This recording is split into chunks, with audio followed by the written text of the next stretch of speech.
her to lock up the room. Can we take my groups?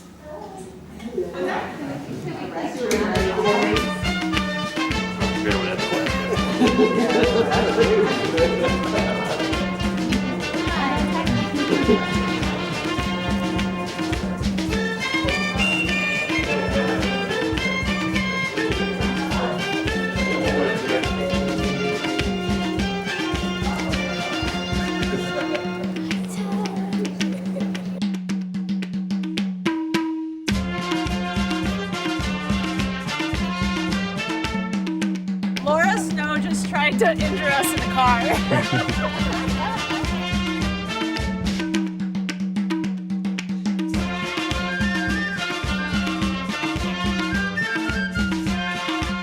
show them around to help them decide if they want to apply here. And they do the same kind of visit. They stop right here and they talk about this building and they talk about this. So I feel like we're doing that. You can all pretend like you're prospective students interested in coming to college here. Would you rather go upstairs first or downstairs first? Let's go downstairs because the end of the resident. Yeah.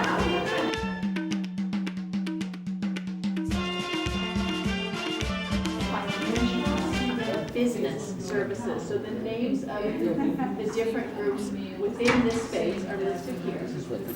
For many, many, many years, all of these teams were on the fourth floor of this building. And just within the last 2 years, in the post-COVID period, they found that a lot of people doing business kinds of work didn't necessarily need to interact with others on a daily basis. They could do a lot of their work on computers. And they realized, we probably don't need to do all this. So what we need to do instead is create spaces where people can come a couple days a week, where they can have smaller group meetings or larger group meetings. They can leave their personal belongings in a locker and pull those out on the days that they're working here, but also allow them to work from home. So this is sort of our experiment in what it's like to have a workplace that is designed for a hybrid team. They've been in here for about, 2 or 3 months maybe? And it seems to be going really well. It's never really very busy, but that's good because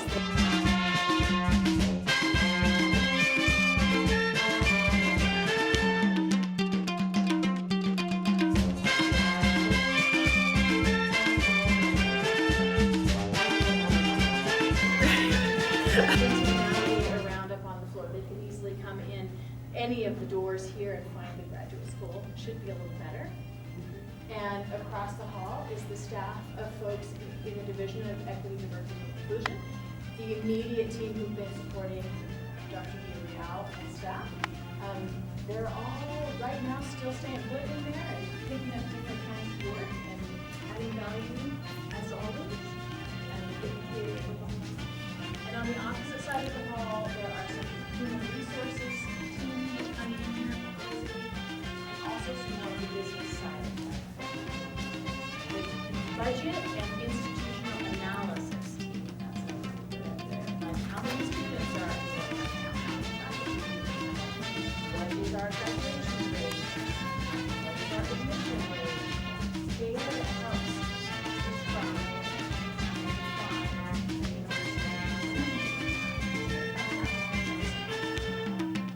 So if we were to go out and meet we're walking towards the Union Building, the store, the library, and right down there.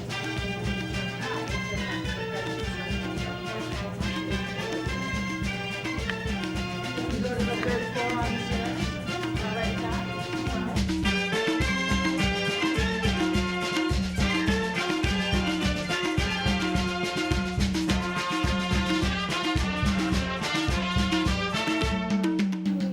Or a professor who's not teaching the right curriculum. She's helping with all of those issues. Busy team, lots of faculty dealing with. So, and then on the opposite side, all of this side is general counsel, legal, our legal team. We're really fortunate to have our own team of lawyers and paralegals who help us follow our own university policies and guidelines, state laws, employment laws. We're involved in things like real estate purchases and contracts. So there are specialists who have, in here, who have experience in real estate law, contract law, employment law. There's one legal person in here who works directly with all things related to the athletics department and how things are working in athletics now with student athletes able to make some money off of what they're doing on the competition field. They can go out and become a little mini celebrity in the community. So there's a lawyer here who's helping them navigate that. It's a really great team. Not all universities in the state of Utah have their own legal team. Many of the smaller schools work with the state's Attorney General's office, and there's a person in the Attorney General's office who has jurisdiction over higher education. We stay in touch with that person, but we're lucky that we have our own team handling all of our legal business. It ends up keeping a decent sized team. I think there's about 20 of them total, and they're always busy. Big price, always, risk and liability and exposure that they're thinking about all the time. Are we the largest state institution? So I think there's two things here just that I can point out in this lobby. This room behind us is where we're going to meet the president. Two things to point out here. This one is a tribute to recognition of an annual award, a prize, that we give to an outstanding faculty member every year. The highest award the university can give to a faculty member is the Rosenblatt Prize. And this shows a list over the years since it started in 1984 of the faculty who have received that award. So they get this beautiful recognition, and then they also get a cash prize of $50,000 that they can then invest in their research or their department, or several of them invest it back into their students and turn it into scholarship funds. But they get a lot of recognition from their peers on the faculty, and it's a really nice prize for somebody who's done really wonderful things. On the opposite side, right behind Jewel and Bruce, is a list of people who have served in the role as Academic Senate President over the last handful of years.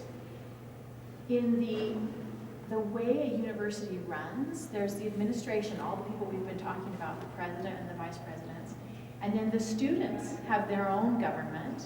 We call them Associated Students of the University of Utah, ASUU.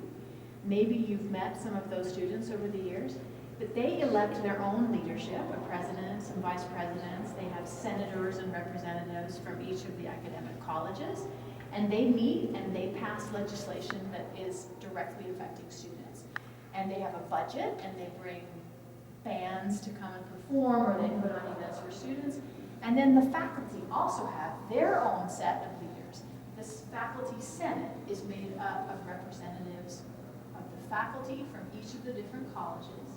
They meet monthly, and they look at things like if one of the departments wants to introduce a new major within their college or a new minor field of study, there's a series of things they have to go through, checkpoints to go through before they can just add a new major or minor. And the way it goes through the system is the final recognition and review goes to the Senate before it then goes on to the president and the university's board of trustees. Senate meets the first Monday of every month during the academic year. And if anybody's interested in seeing the business of the faculty, those are open meetings. They do them via Zoom, and you can get on and watch a portion of it and then get off when you're finished. Also, sometimes if there are things that when you want some announcements to be made, or you want something to be shared with faculty, there's an avenue to get information out to all the faculty senators, and then they are kind of responsible to share information with their peers in their colleges. So another group of really committed people, in addition to doing their jobs of teaching, and many of them who have families and other responsibilities at home, they take on this extra assignment to do the work and the business of the university.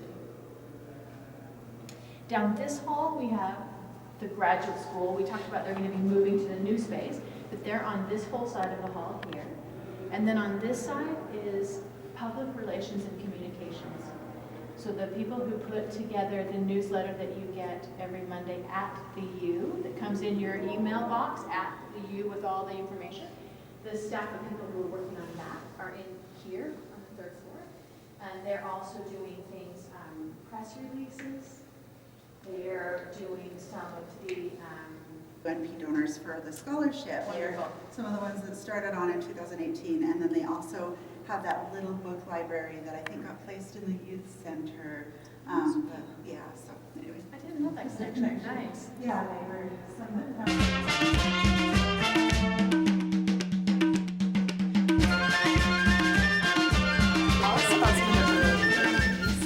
Yeah, I do. I do know some of them. Yeah. Oh, this one?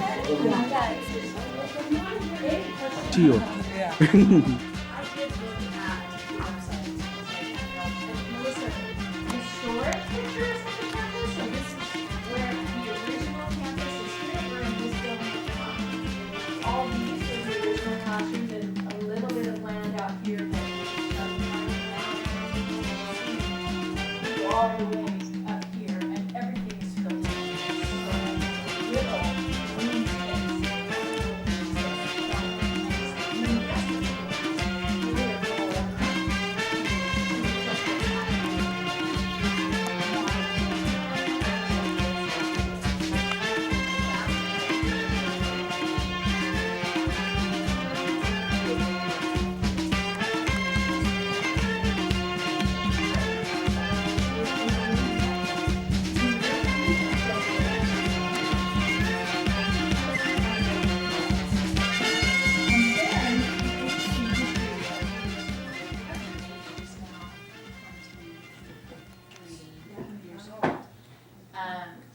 Going back to 2000, 2001, you all are familiar, I know, with the name Irene Fisher, and maybe some of you were fortunate enough to have known Irene Fisher. Maybe some of you others didn't before you started your relationship with University Neighborhood Partners, but she is just a wonderful human being who we were so fortunate to have in our community and at our university. And I need your help.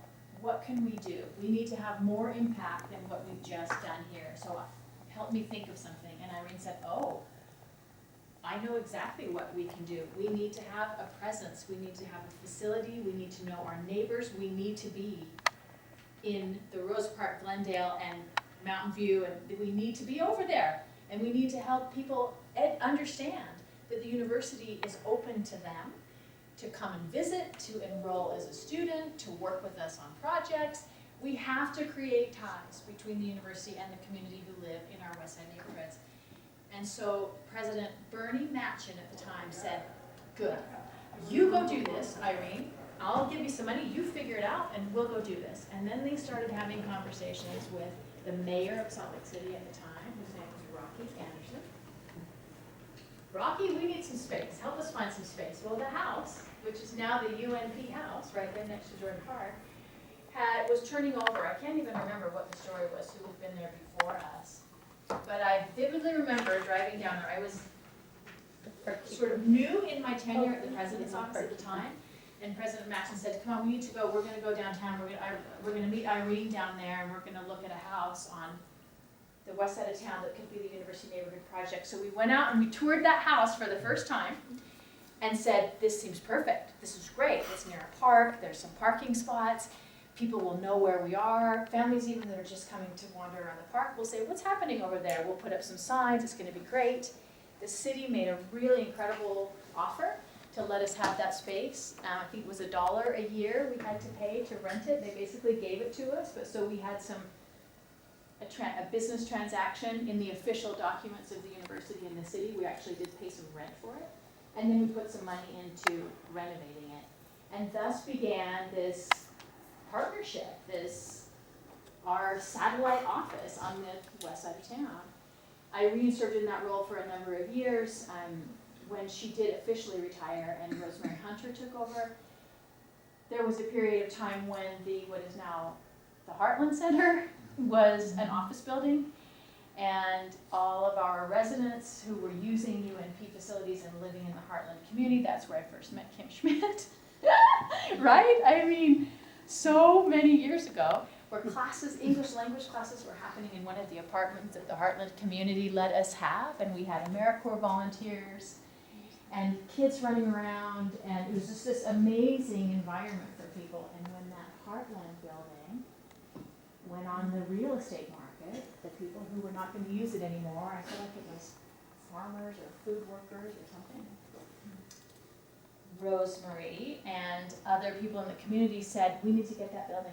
We need that, we've gotta have that building. We have to have that for our programming and to expand our services. It's just around the corner from the UNP house, we need this. So we went to work raising money for that building, which you all know now how busy that is and how valuable that is. I mean, that was such a good investment for the university and for the community. When Rosemary then retired and Sarah Monroe came on, and she had a period of tenure at UNP and did some great work. And then we found, well, we knew Jenny. We knew the good work Jenny was doing out in the community. So when Sarah then made a life transition and we were looking for who's the right person to come in and lead University Neighborhood Partners, and at the time our president was Ruth Watkins, and she was very aware of Jenny's work because President Watkins was a real leader in education for the state of Utah. She was heavily invested and involved in early childhood education, preschools and kindergarten, and she knew a lot of people in the various school districts. And she said, will you call Jenny? You're going to make sure she knows that this position is open, and then, you know, tell everybody that we need to spread the word that this position is open. So we were sending it to the masses, but Jenny was definitely on the list of people like that. We need to make sure people are aware of this, and you know what a tremendous leader she has been. And what are you going on now? 7 years? 5. Okay. That's still. People like Julianne and Bruce and Kim and Jenny and Jewel, and who've been around, and Teresa, oh my gosh, forever. Who've been in and around.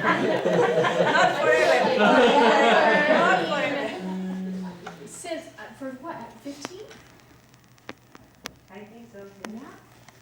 Yeah. I It know. seems. My first love back Yeah. Yeah, I mean, it's a significant commitment and loyalty to an organization that is incredible. And we come upon these anniversaries, the 10-year anniversary, we had a really great celebration. And when we look at the impact over 10 years, what the vision that Irene and President Machen had at that time and the commitment to make something happen here in that 10-year span. Oh, we're doing it. And then as the ensuing years go, oh, we're doing even more. The staff has quadrupled since its early days. And then right across is, EDI? Yep. EDI has a padlock on it, but yeah, financing doesn't. Oh, I thought they did. Didn't accounts payable have one? No, and I was like, shouldn't that be reversed? You know, I'm I sorry. think that might actually it might be historic too, because the people who were in that office before EDI was the Office of Equal Opportunity, OEO. And it's, all that has just been in place since COVID, when there were fewer people coming and going from the building. We now have key passes and stuff. It was just to keep track of people coming and going more. So it's not necessarily indicative of you can't come in. It's more about just making sure that if and when there's not a lot of people in the building, that those spaces are all secured. Does that make sense? Does that help? But President Randall. How is everybody? High fives to everybody. Yay. How are you? Good to see you all. It's a good question. Everything good? Hi there. How are you? I'm good. Good to see you. Good to see I you. still think so much about the video that UNP did featuring you and your family. Do you remember that with the Good to see you all. humanities?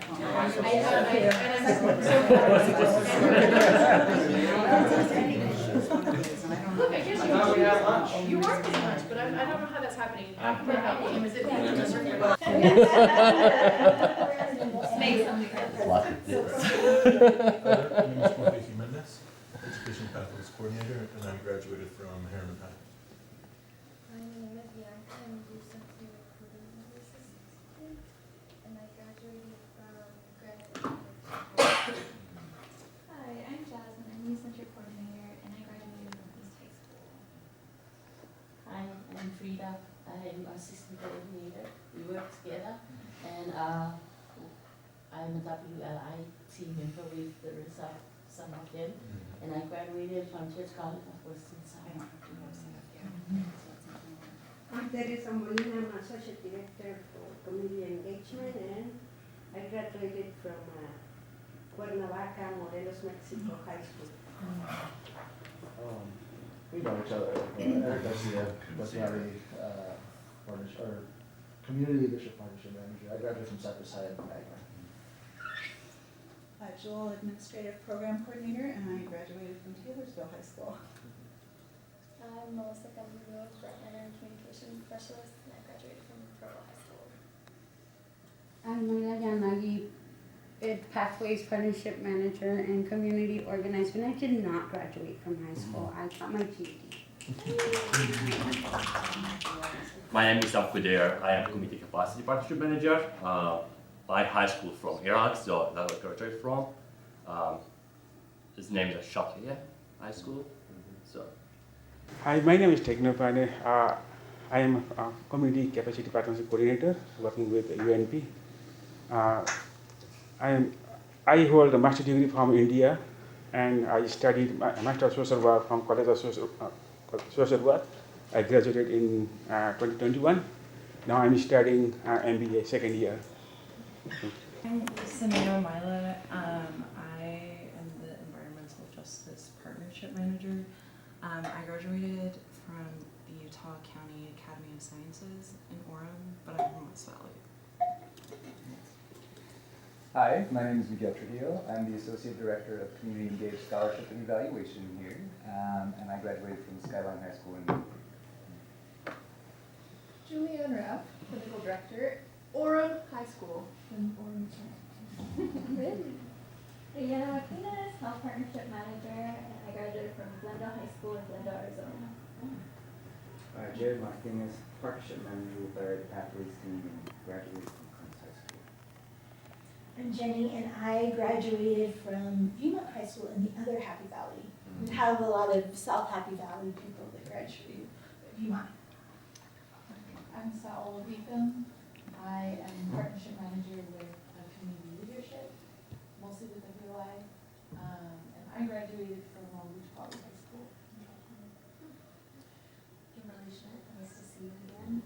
Director of Community Process, and I graduated from Woodrow Wilson in Fargo, North Dakota. Bruce Newman, Finance Manager, and I graduated from Heartland, Wisconsin. Great. Well, I'm Taylor, and I graduated from Olympus High School in Colorado, Utah. It's great to see all of you here. I know you've got a little bit of an agenda, but can I just say thanks for all the incredible work you all do in our communities and your outreach. I mean, how many partnership managers do we have here? That's kind of the name of the manager and coordinator too. I would coordinator. Yeah. Yes, I mean, you count.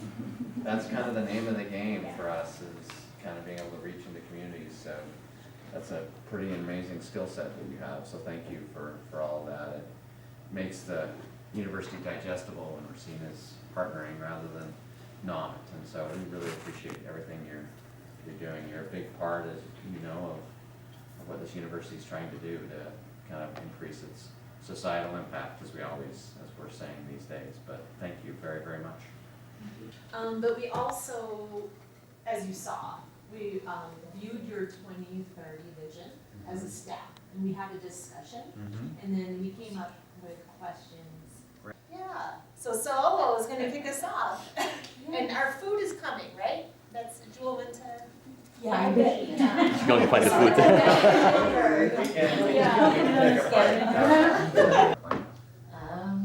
am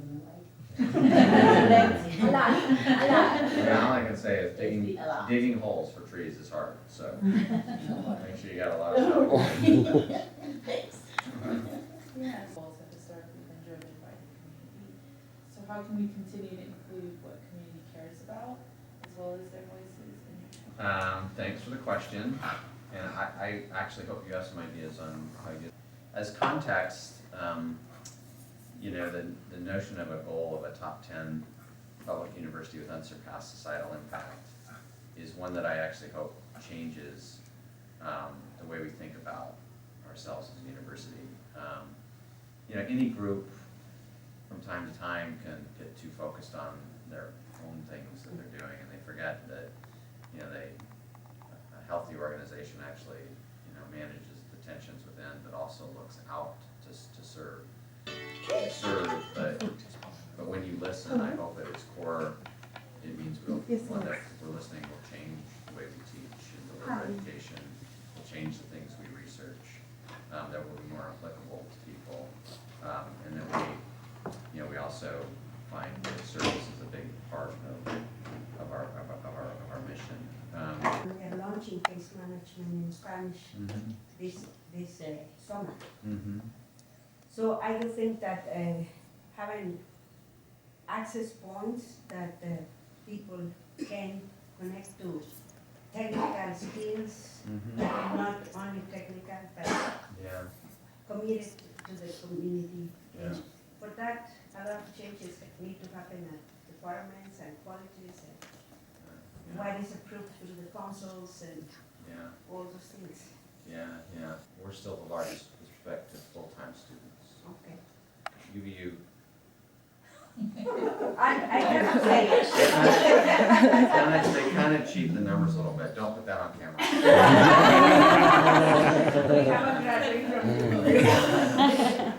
We have a group, and this is in conjunction with getting ready to move, our hospital and healthcare system to West Valley. We have a group that's it's probably be forming a company called Proxima. Are you guys all familiar with that? You are? But anyway, the whole idea, Kevin and Cameron, anyway, I think there's 5 people working on the project.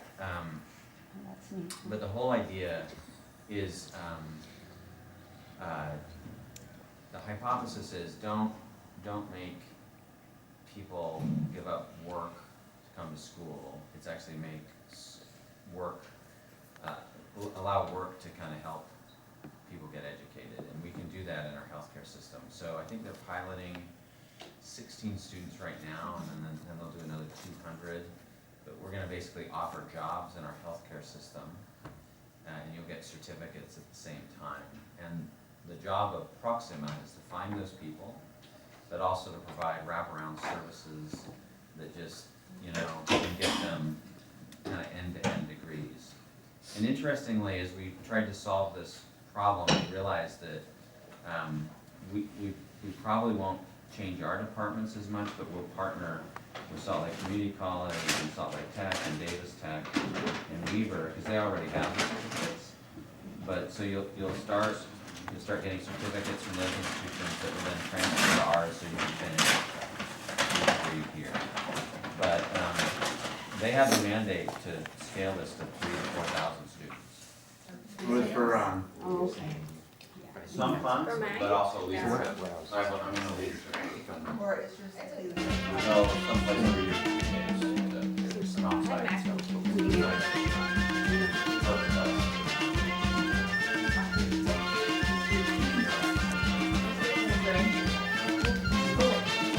So I would like to share some energy